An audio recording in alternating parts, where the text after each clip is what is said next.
Punimet për ndërtimin e Muzeut të Lundrimit në Shkodër po vijojnë me ritme të pandërprera si pjesë e projektit të madh të transformimit të hyrjes së qytetit. Sipas autoriteteve përgjegjëse, investimi synon të krijojë një hapësirë kulturore dhe turistike që do të pasqyrojë historinë e lundrimit dhe lidhjen e hershme të Shkodrës me ujërat. Përfundimi i punimeve parashikohet në qershor të vitit 2026. Vijon puna pandërprerje për Muzeun e Lundrimit, i cili do ta kthejë Shkodrën në një zonë moderne dhe të zhvilluar. Puna për ndërtimin e këtij muzeu pritet të përfundojë në qershor të vitit 2026 dhe është pjesë e investimit për rikualifikimin e hyrjes së qytetit të Shkodrës. Qytetarët shprehen se ky projekt do t'i japë një vlerë të re qytetit.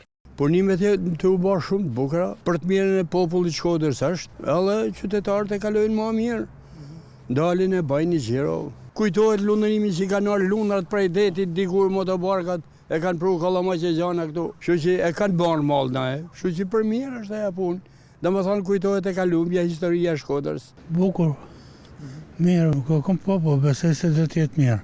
Muzeu i Lundrimit formohet nga 2 volume të vendosura njëra mbi tjetrën, një volum në formë kodre në pjesën e poshtme dhe një varkë pluskuese në pjesën e sipërme. Atmosfera pozitive që shoqëron punimet tregon pritshmëri të larta për këtë investim, i cili shihet si një ndër veprat më të rëndësishme për identitetin kulturor të zonës.